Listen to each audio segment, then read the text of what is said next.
ନାଁ ହେଲା ଶଶୀଜ୍ୟୋତି ବେହେରା, ରାୟଗଡ଼ା ବଜରଙ୍ଗ ଦଳର ଜିଲ୍ଲା ସହ ସଂଯୋଗ। ଆଜି ଏସ୍ପି ଅଫିସ ଆସିବାର ମୁଖ୍ୟ କାରଣ ହେଲା ରାୟଗଡ଼ା ଜିଲ୍ଲାରେ ଦିନକୁ ଦିନ ପ୍ରାୟ ବାଂଲାଦେଶୀ ରୋହିଙ୍ଗ୍ୟା ବଢିବାର ଲାଗିଲାଣି।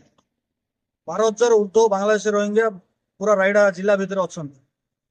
ଆଗରୁ ମଧ୍ୟ ଲିଖିତ ଆକାରରେ ଏସ୍ପିଙ୍କୁ କଲେକ୍ଟରଙ୍କୁ ଲିଖିତ ଆକାରରେ ଦେଇଥିଲୁ, କିନ୍ତୁ କୌଣସି ପ୍ରକାର ପଦକ୍ଷେପ ନେଇନାହାନ୍ତି।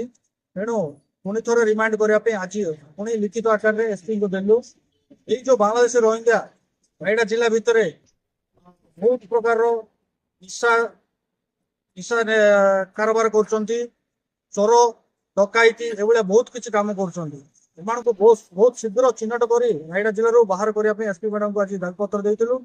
ଏସ୍ପି ମ୍ୟାଡାମ ମଧ୍ୟ କହିଛନ୍ତି ଯେ ଆମେ ଏହାକୁ ଦୃଷ୍ଟି ଦେଇକରି ତୁରନ୍ତ ଆକ୍ସନ ନେବୁ ବୋଲି। ଯଦି ଆପଣ ଯୋଉ ଦାବି ଆକ୍ସନ ନ ନେଲେ କଣ କରିବେ?